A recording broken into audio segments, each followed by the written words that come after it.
When you like someone, it's natural to want to show them how much you care. You want to be there, be available, and prove your feelings through your actions.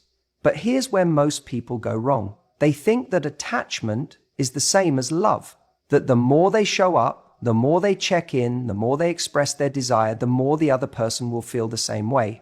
And yet, time and time again, you see the opposite happening. The more you invest, the more they pull away.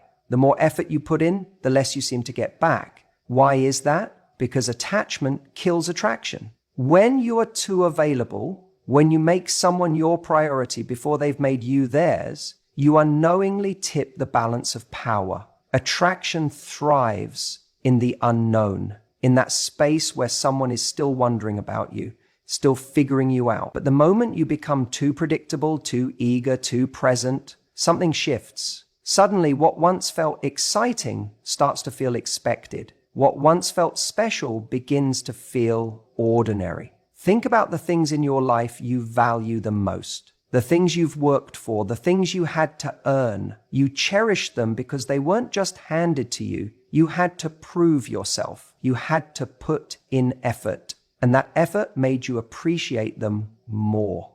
The same goes for relationships. When someone has to work to earn your time, your attention, your love, they value it. But when they know they can have it anytime, without effort, it starts to lose its meaning. The problem is, most people don't realize when they've crossed the line from being interested to being attached. It starts small. You text them good morning every day. You always say yes when they ask you to hang out. You rearrange your schedule to accommodate theirs. At first, it feels good. You feel like you're building something. But then, little by little, you start noticing changes. They take longer to reply. They seem less engaged. They stop making as much of an effort. And suddenly, you're left wondering, what happened? What did I do wrong? The truth is, it's not about what you did. It's about the dynamic you created. You made it too easy. You removed the challenge. And as a result, you changed the way they saw you. Because here's something people won't always tell you. Attraction isn't just about how much someone likes you. It's about how much they respect your value. When you show someone that you're willing to drop everything for them, before they've done the same for you, you tell them that your time isn't valuable, that your life revolves around them. And nothing kills attraction faster than the realization that someone has placed their happiness in your hands before you've earned that responsibility. So what's the alternative? The answer isn't to play games or to manipulate. It's to shift your focus back to yourself, to be present in your own life instead of constantly orbiting around someone else's. It means keeping your schedule, even if they suddenly want to see you. It means not always replying instantly, not because you're trying to be cold, but because you genuinely have a life that keeps you busy. It means allowing space for them to wonder about you, to miss you, to realize that your attention isn't a guarantee. It's something to be earned. The hardest part about detaching is that it feels counterintuitive. Your emotions tell you to do more, to prove yourself, to hold on tighter. The reality is, the more you hold on, the more they feel the need to pull away. People don't want to be someone's entire world. They want to be a part of something meaningful. And the only way they can see you as that kind of person is if you already have a full, vibrant life of your own. So next time you feel the urge to overinvest, to overgive, to overexplain, pause. Ask yourself, is this coming from a place of confidence or a place of fear?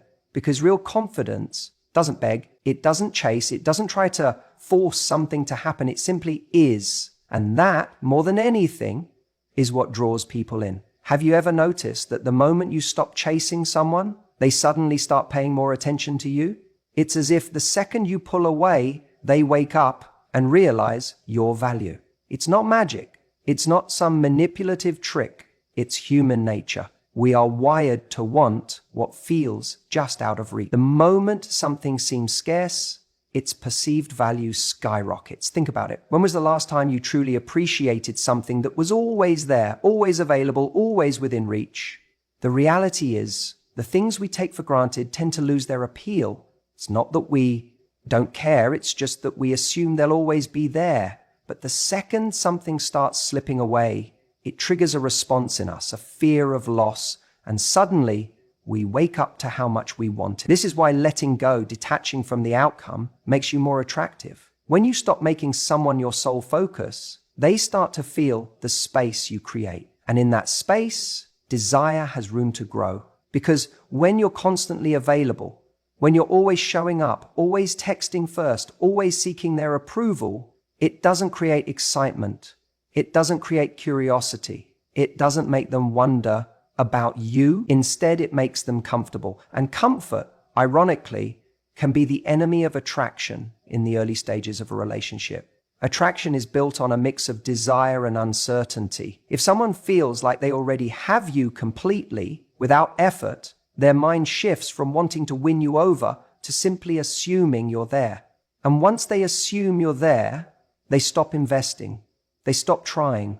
They stop appreciating. It's not because they're bad people. It's not because they don't care. It's simply because the challenge has disappeared. Letting go doesn't mean playing games. It doesn't mean pretending not to care. It means genuinely shifting your focus back to yourself and the things that light you up.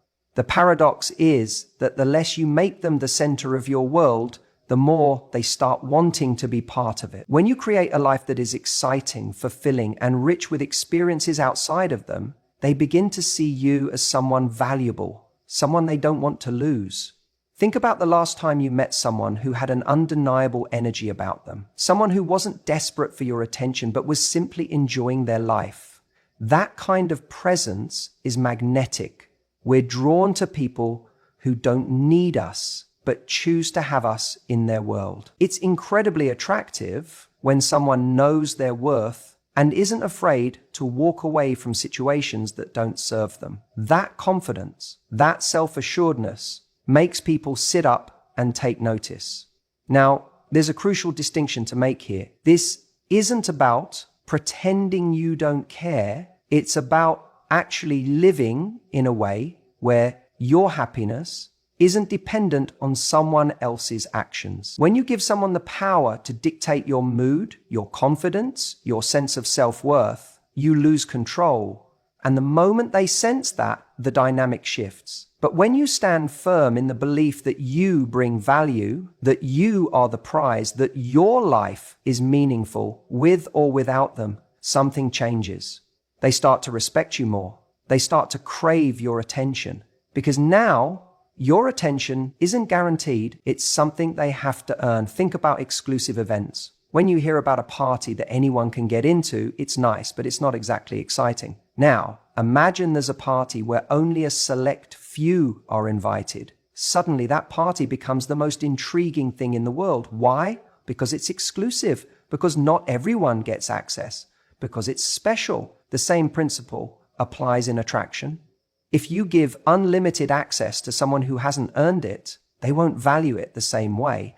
But if your time, your energy, your presence is something that is given intentionally, not just freely, it becomes something people want to be a part of. This is where people get it wrong. They think the way to win someone over is to be always available, to prove how much they care, to show up no matter what. But the real key is to balance your kindness with a sense of self-respect, to show that while you're open to love, you're not desperate for it. When you hold that energy, people lean in. They start noticing the shift. They start realizing that your attention is something they have to work for, and that makes it more valuable.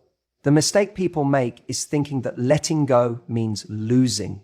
But the truth is, when you let go of control, you gain power. You start moving with confidence instead of fear. You stop trying to force someone to see your value, and instead, you become someone who naturally radiates value. And that shift, that transformation, is what makes people chase. Not because you manipulated them, not because you played games, but because you became someone worth chasing. And when you reach that place, something magical happens. You stop worrying about whether they want you, and instead, you start asking yourself, do I even want them? When we talk about detachment, most people think of it in negative terms. It sounds like you're supposed to not care or shut yourself off from others emotionally. But that's not what detachment is about. Detachment, in this sense, is about freeing yourself from the need to control outcomes and putting yourself in the position where you no longer feel desperate for someone's attention or validation. It's the exact opposite of holding on too tightly. It's about showing the strength to let go. Now think about it. When was the last time you saw someone who was desperate for validation, constantly seeking approval from others, or chasing someone who wasn't giving them the attention they craved? How attractive did they seem to you in that moment? Chances are they didn't feel confident or powerful. They felt dependent. And the problem with dependence is that it always stems from a lack of internal validation. When you don't feel good about yourself unless someone else gives you that external affirmation, it's easy to fall into a pattern of needing approval to feel okay. But here's the twist. The more you let go, the more control you gain over the situation.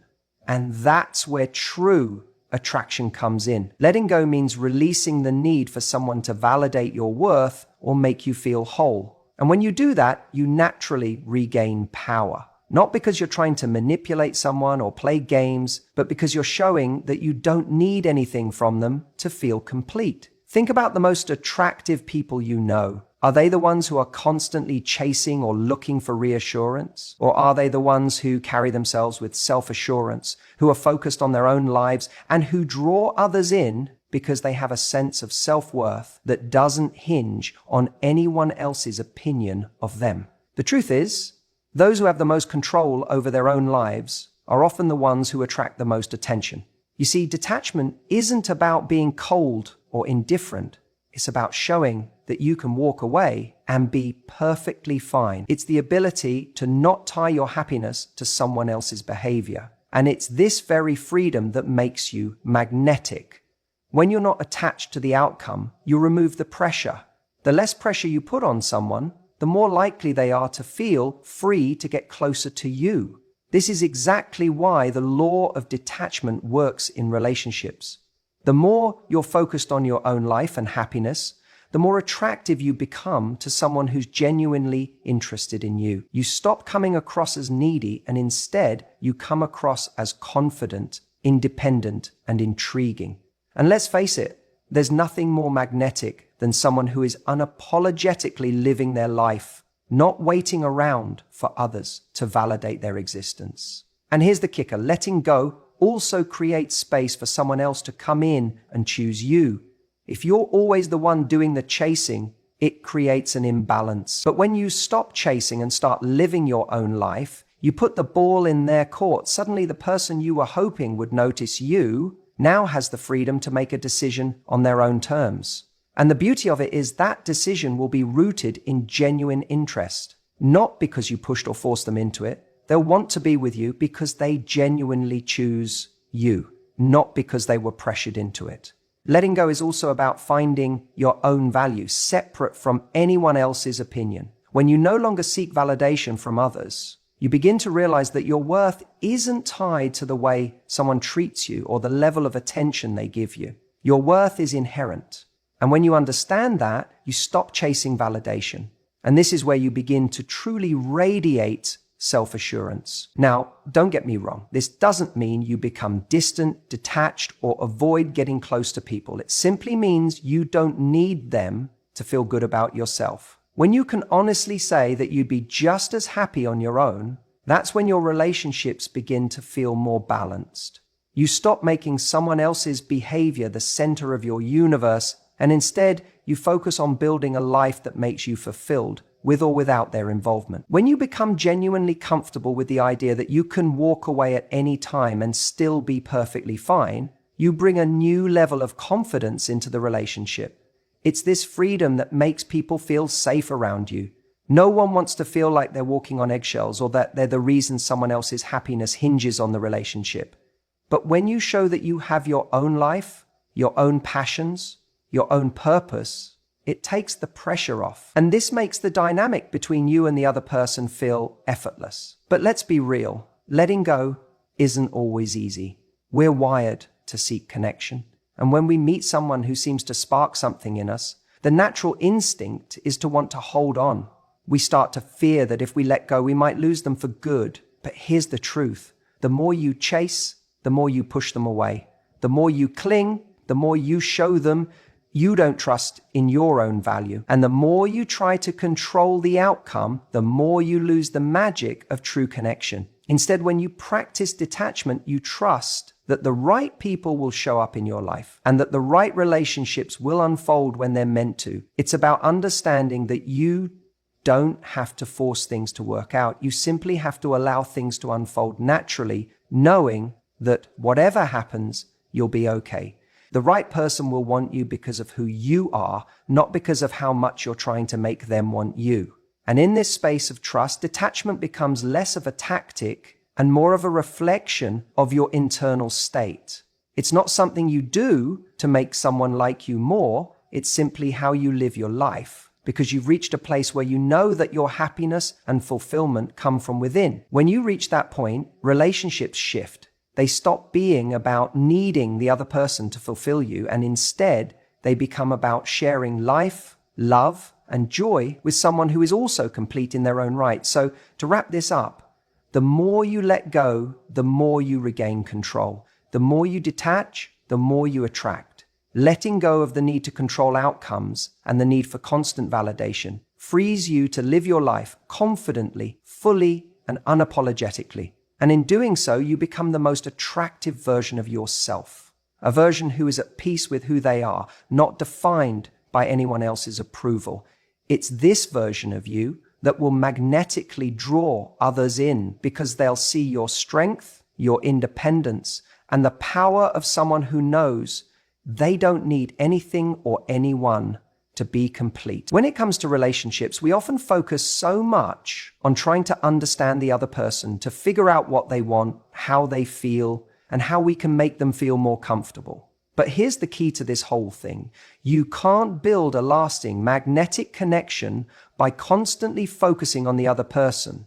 In fact, when you put too much energy into chasing them, you miss the most important thing, the value you bring to the table. Think about it for a moment. How attractive is it to be around someone who has their own life, their own passions, their own goals? Someone who is confident enough to show that they are already complete without needing someone else to validate their worth.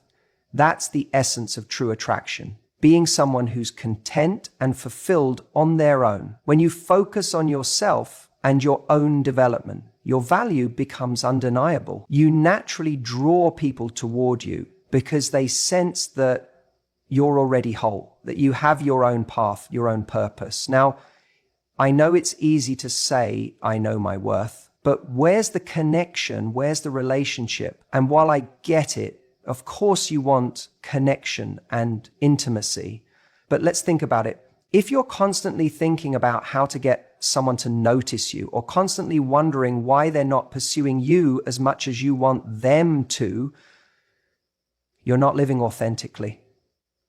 You're living in a state of dependence, and that's the exact opposite of what makes you magnetic. People don't want to be needed, they want to be wanted. That's a crucial distinction.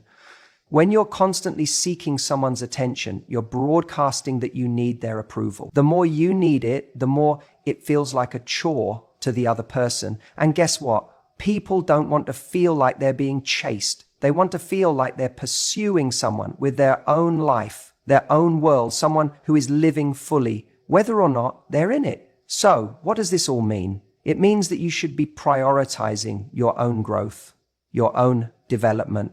It means investing in things that make you feel alive, things that excite you, things that bring you joy. And here's the magic that happens when you do this. You stop waiting for someone else to complete you. You stop relying on someone else's attention or approval to feel good about yourself. Instead, you start attracting people who are drawn to the person you already are. The person who's living fully without waiting for permission or validation from anyone. Let me tell you, when you're focused on yourself, not in a selfish or self-centered way, but in a way that shows you value your time, your energy, and your purpose, that's when your energy shifts. You become less desperate, less needy. And that's when things start to change. You don't have to chase or overthink. You just have to be someone who is content with where they are, someone who knows that their life is rich, whether or not someone else is in it. And let's be real. Someone who's not desperate for attention is so much more interesting than someone who is constantly seeking it. This is where the paradox of attraction lies. The more you detach from the outcome, the more you invite the right kind of attention into your life. By focusing on yourself and letting go of the need to control what someone else thinks or how they feel, you actually open the door for them to come toward you naturally. But it can't be forced. It has to be real, and it has to come from a place of inner security. This is how you stop worrying about whether someone's going to text you back, whether they're going to want to see you again, or whether they're going to be as into you as you are into them. When you're secure in who you are, none of that matters. You're not waiting for someone else's approval to feel good about yourself. You've already decided that you're worth the time, the effort, the love. And guess what? When you exude that kind of confidence, it's not only attractive, it's magnetic. People can't resist it. And that's because it's authentic. It's real. It's not about pretending to be someone you're not or putting on a facade to get someone to like you. It's about showing up as the best version of yourself, someone who's already complete and who is simply sharing their life with others, not waiting for them to complete it. Here's another thing to consider. When you're busy focusing on yourself and building a life you love, you naturally start to set boundaries. And boundaries are incredibly attractive. People love being around those who respect themselves enough to say, I'm not going to chase after you. I'm not going to beg for your attention. I'm not going to settle for something that doesn't match my worth. When you set those standards, you set the tone for how you expect to be treated. And it's empowering. It's not about being rude or putting up walls. It's about maintaining your integrity and your peace. As you begin to focus on your own journey, it becomes clear that you're not relying on anyone else to create your happiness. You're happy already, and that's